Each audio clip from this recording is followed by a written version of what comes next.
Baka nainitan si nanay po yan. Pinalakas mo. Nakaisa mo. Okay, okay.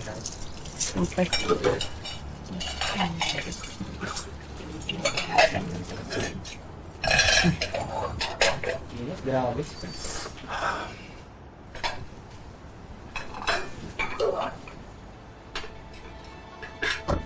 Dahil ba talaga sa pinunta natin dito? Nalalaman mo rin yung kakaharap-harap tayo. Mira! Rose. Dali. Nay Belen, nakita ko may sinauli kayo kay Portia ng milyon-milyon. At sinabi niyo rin na ginawa niyo yun para mabawasan yung kasalanan niyo. Ano yun, Nay?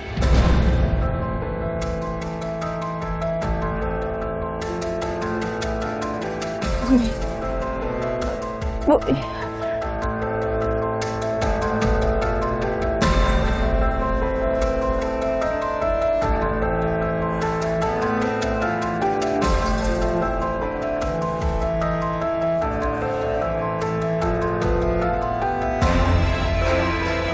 Pumunta ka kay Portia?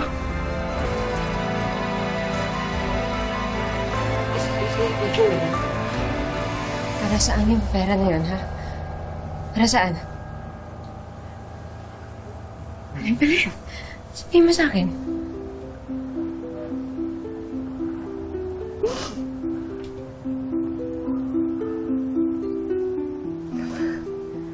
Sorry.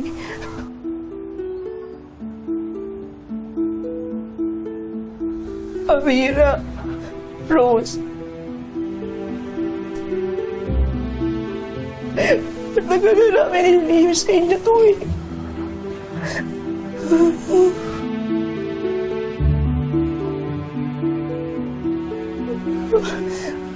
Luis. Gusto ko lang mawala na sa kamay natin yung pera ni Portia. At Diyos na rin naman ang gumawa ng paraan para mailabas natin yung matagal na natin sinisikreto.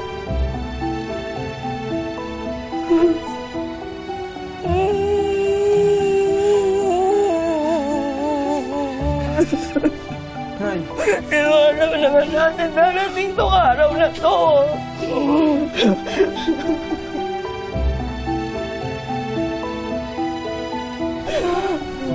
Nay?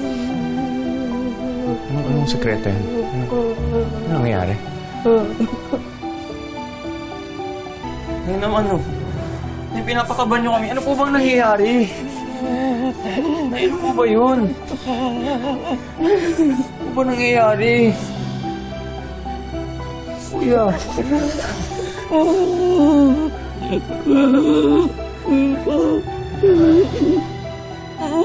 Luis, bigyan mo na ako. Baka ito na lang yung chance ako mahingi ng tawad sa magkapatid. Ay. Ano po ba yun?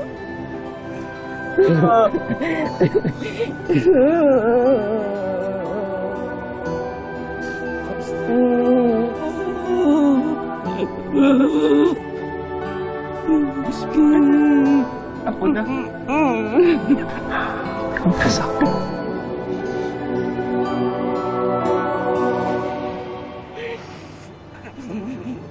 Nagtatrabaho na kayo sa mga tera nung namatay si tatay. Sabihin niyo sa akin, may kinalaman pa kayo sa pagkamatay ng tatay ko?